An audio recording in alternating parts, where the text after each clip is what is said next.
मला एक सांगायची तुम्हाला सगळ्याला की वाघासाठी आणि बिबट्यासाठी मी सांगते काय करायचं. बिबट्यासाठी आणि वाघासाठी तुमच्या शेतामध्ये सगळ्या बुरी असत्याला, बुरीची झाडं असतील तर ती बुरीची झाडं तोडायचे आणि तुम्ही एक कोप घालताय शेतामध्ये, कोटा घालताय.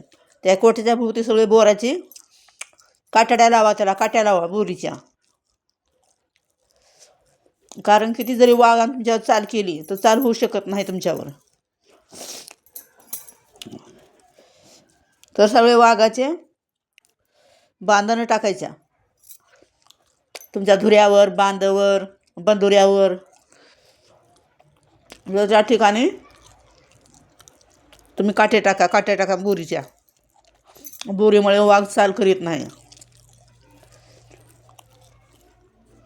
चौकून कोट्याला लावून घ्या. संध्याकाळी तुम्ही बाजूला झोपला असताल किंवा अंगणात झोपला असताल किंवा दारासमोर झोपला असताल तर आजूबाजूला तुमच्या बाजूच्या समजा किंवा दिवाणच्या किंवा पलंगाच्या किंवा खाटच्या अशा बाजूनं ती बुरीच्या कातड्या टाका आणि निवांत झोपा तुम्ही. लाईक करा, शेअर करा, घंटीला बेल द्यायला विसरू नका.